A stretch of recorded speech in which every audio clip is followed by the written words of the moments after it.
¿Cuántos de nosotros nacimos en un hogar con un solo tacho de basura? En la casa de mis papás había un solo tacho, era lo normal, nadie se preguntaba nada y ahí iba todo junto. Los restos de comida, los plásticos, los cartones. Parecía que estaba todo bien. Un día conocí el reciclado y me empezó a parecer inaceptable que metamos en un solo tacho las cosas que podían recuperarse y las que no. Entonces necesitaba convencer a mis papás de que tengamos al menos 2 tachos. Y fue difícil, pero lo logré. Después de ver que podía cambiar este pequeño metro cuadrado que es mi casa, empecé a pensar por qué no ir más allá, a mi facultad, a mi ciudad. Y empecé a activar.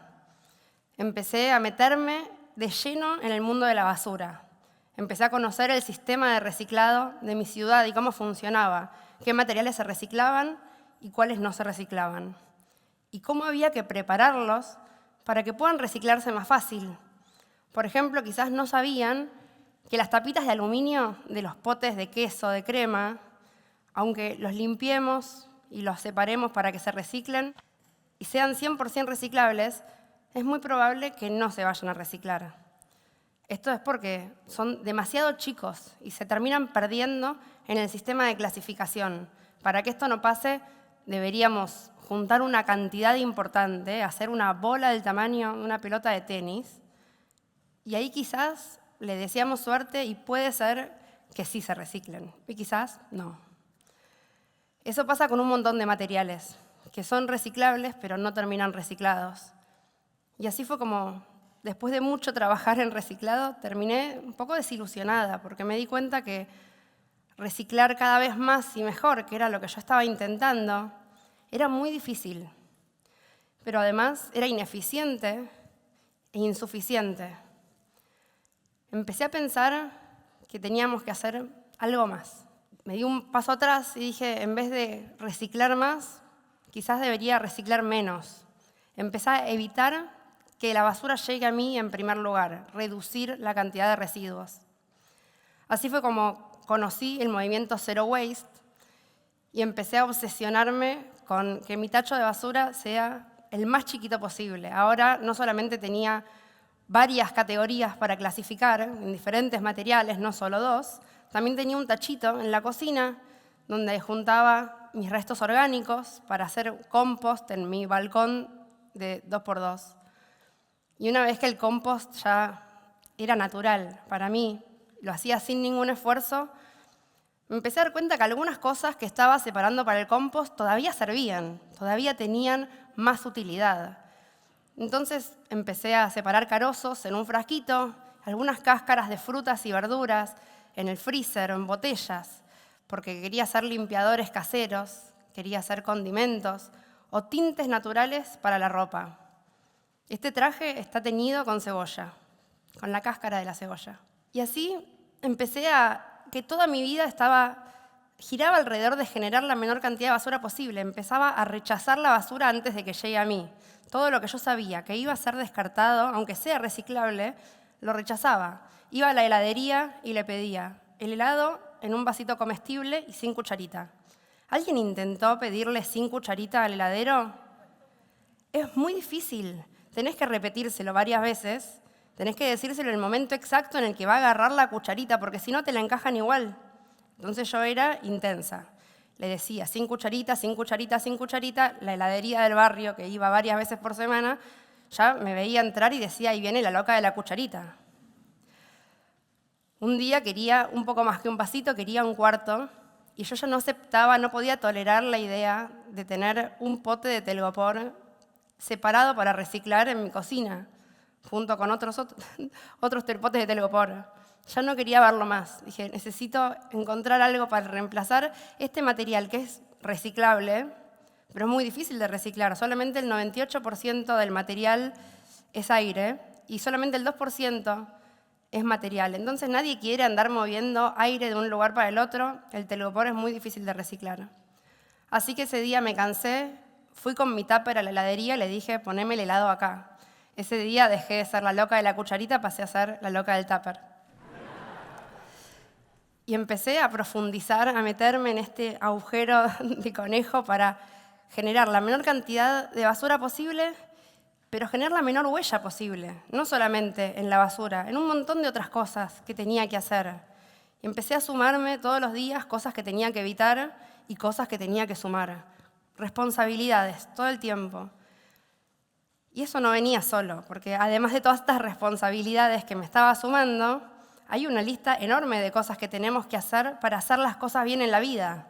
Tenemos que comer más frutas y verduras, pero sin obsesionarnos con la dieta. Tenemos que caminar 10.000 pasos diarios. Tenemos que ejercitar los músculos, pero hacerlo por salud, no para tener un cuerpo escultural. Tenemos que trabajar duro, pero no tan duro. También podemos divertirnos, relajarnos. Tenemos que encontrar momentos de distensión y entretenimiento, pero no con las pantallas. Tenemos que estar al tanto de la serie del momento y estar al tanto de las noticias del país y del mundo. Pero no nos sobreinformemos, porque también eso nos puede generar ansiedad y hay que cuidar la salud mental.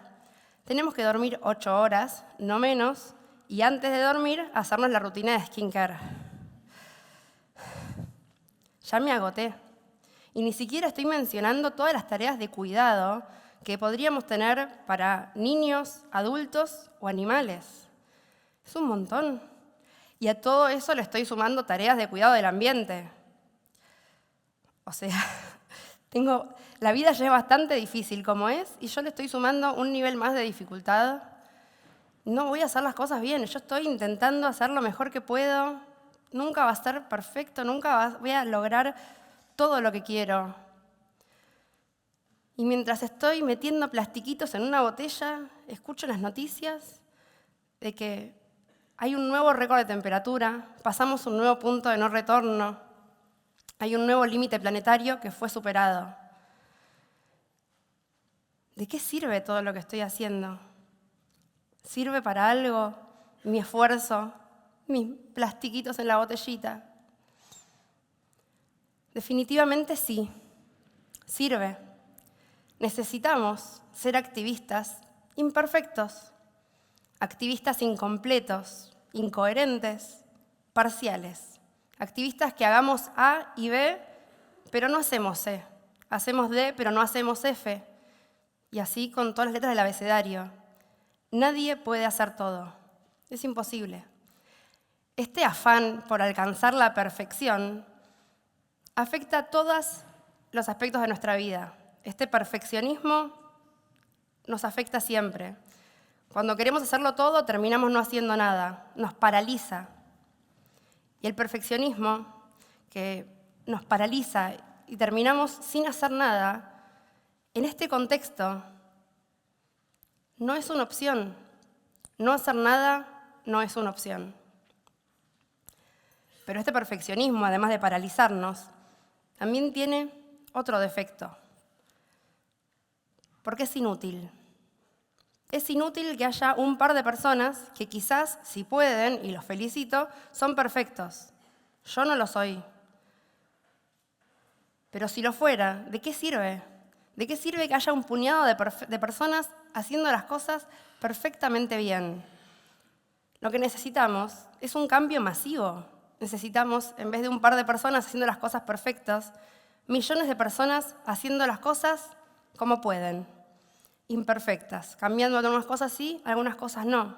Nadie puede hacerlo todo, pero todos podemos hacer algo. Algunos pueden reciclar, otros pueden reciclar y compostar, otros van a andar en bicicleta, otros van a tener paneles solares, otros van a cambiar su dieta, comprar ropa de segunda mano, comprar emprendedores de triple impacto o emprender y trabajar para las soluciones climáticas. Cada uno va a hacer algo. Y mientras vamos cambiando hábitos pequeños, individuales, lo interesante es que estamos cambiando mucho más que pequeños hábitos. Estamos cambiando la forma en la que pensamos. Estamos cambiando lo que consideramos aceptable, inaceptable, normal y deseable. En los 90, un analista político llamado Joseph Overton desarrolló una teoría fascinante. Él entendió que las sociedades tienen ideas que están aceptadas por todos, o por una gran mayoría. Hay otras ideas que resultan demasiado radicales, demasiado extremas y son impensadas, totalmente fuera de lugar. Entre estos dos extremos, y para entender cómo funcionan las sociedades, Joseph Overton se imaginó una ventana invisible. Por esta ventana solamente van a pasar esas ideas que la sociedad considera normales. Y aquellas que están un poco alejadas de esas ideas, o que son demasiado alejadas para un lado o para el otro, no van a pasar. En el medio de estas ideas normales y las impensadas, hay otras categorías, y ahí es donde sucede lo interesante.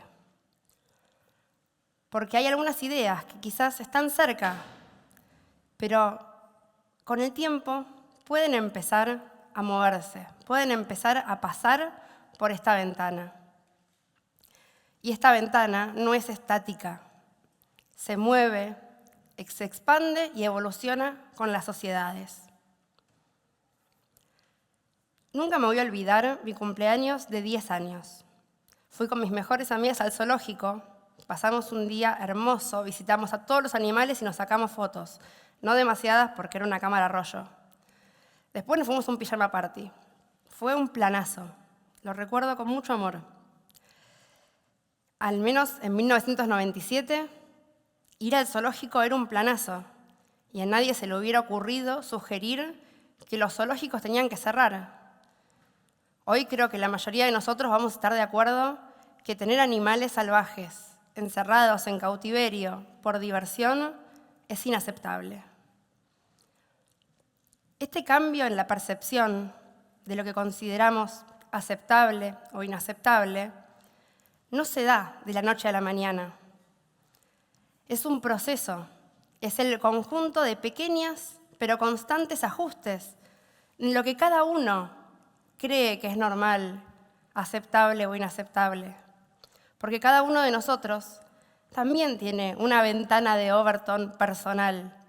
Y lo que antes, hace unos años, nos parecía radical, completamente extremo e impensado, hoy nos puede parecer normal y hasta deseable. Es este cambio en nuestras cabezas lo que necesitamos que se expanda a toda la sociedad. Cuando nosotros movemos nuestra ventana, la suma de muchas ventanas moviéndose es lo que va a generar un cambio social. Y eso es lo que necesitamos. Porque cuando pensamos qué es lo normal, qué es lo aceptable o lo deseable, y empezamos a mover nuestra ventana, no importa si las cosas las hacemos perfectas o imperfectas. Cuando estamos cambiando hábitos, que es lo que yo intento transmitir, cambiar nuestros hábitos todos los días, cuando estamos cambiando hábitos, además de reducir residuos y reducir contaminación, reducir las emisiones, que son cosas necesarias, importantes y urgentes, lo que estamos haciendo es cambiar nuestras ideas. Y un montón de nuestras ideas cambiando es lo que va a generar este cambio social. Cuando empezamos a pensar que el status quo no es lo normal y que podemos generar lo diferente. Cuando voy a la panadería con un tupper para buscar las facturas, quizás me miran raro. Empiezan a decir, ¿qué es esta loca? Pero después ven otra persona que también lo lleva y ya empieza a ser un poco más sensato. Quizás ver otra persona más y les empieza a parecer normal. Y por qué no, un día esa persona que nos ve empieza a llevar su tupper a la panadería. Y ahí vamos cambiando de lo radical a lo normal. Yo sé que no estoy sola, no soy la única loca del tupper, somos muchos los locos del tupper, ¿no? Y aunque nos miran raro, entre todos, estamos paso a paso, cada uno haciendo lo que puede, estamos cambiando las normas de hoy para establecer cuál es la normalidad del mañana. Y esa es la magia del cambio. Muchas gracias.